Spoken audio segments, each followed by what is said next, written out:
Ang mga tao pupunta sa inyo kung kayo mabango, kung kayo ay may pera, kung kayo ay masigla, masaya.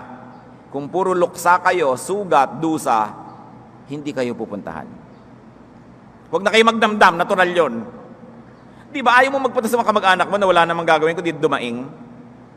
Ayaw mong pumunta sa iyong mga kaibigan na walang gagawin sa iyo kundi utangan ka?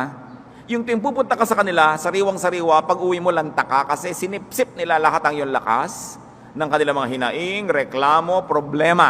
Siyempre, yung likas sa iyo na iligtas ang iyong buhay sa panganib na Diyos din ang naglagay dyan, ilalayo mo ang sarili mo sa mga ganito. Pero nung siya ay nakarecover, nun siya binigyan ng pera. Everybody gave silver and gold. When? Nung naghihirap siya? No! Bakit ka naman magbibigay sa naghihirap? Ano mangyayari sa binigay mo doon? Common sense yun, ha? Hindi ko sasabihin ng godly sense. Yun ang sense ng maraming tao. Pag meron ka na, bibigyan ka pa. Kita nyo ang mga regalo sa mayayaman, magaganda. Ang mga regalo sa mahihirap pag Pasko, kalendaryo ng hopya. Mahirap ka. Bakit ka bibigyan ng malaki? Hindi mo kaya magsukli. Hindi ko sinasabing yun ang tama, pero yun ang kalakaran ng mundo. So gusto mo pala na pahalagahan ka, puntahan ka ng tao, make something of yourself. Huwag kang magmukmuk dyan, maawa sa sarili mo, magreklamo sa langit at lupa, umiyak ng umiyak. Magtrabaho ka, bumangon ka, paasensuhin mo ang iyong buhay, babango ka, pupuntahan ka ng mga tao.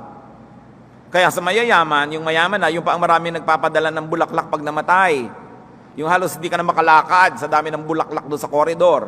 Yung mahirap, may isang lantang bulaklak na bigay ng punerarya kasama sa cost ng ataol. Diba? Ganun talaga, huwag kayo nagdaramdam. Gusto nyo hindi ganun ang buhay nyo, paasensuhin nyo ang buhay nyo. Para hindi ganun. Talagang ganun ang kalakaran. Blessing begets more blessings. Misery begets misery. Money begets money. Poverty begets poverty. Saan nagbabago ang buhay ng tao? Hindi sa swerte, sa pag-iisip. Pag nagpasya ka, ayokong maging mahirap o ayokong patuloy maging mahirap, gagawa ka ng paraan. Hindi ka man maging mayaman, surely makakaangat-angat ka kahit papano. So turn every criticism, every rebuke, every correction into an asset. Pag binabato ka ng bato, ipunin mo, hindi ka na kailangan bumili ng graba para magpagawa ng bahay. Everything could be turned into a blessing. After immersing yourself in difficulties, emerge stronger. Kita nyo yung mga nag-gym. Pag nakita mo itsura ng pagmumuka, pag binubuhat yung bakal, no? Pagka yung tiyan pinipilit na itayo sa kanilang mga sit-ups, kita mo ang pagdurusa sa muka. Di ba?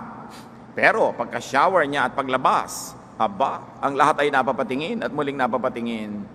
Dahil he emerges stronger. No pain, no gain.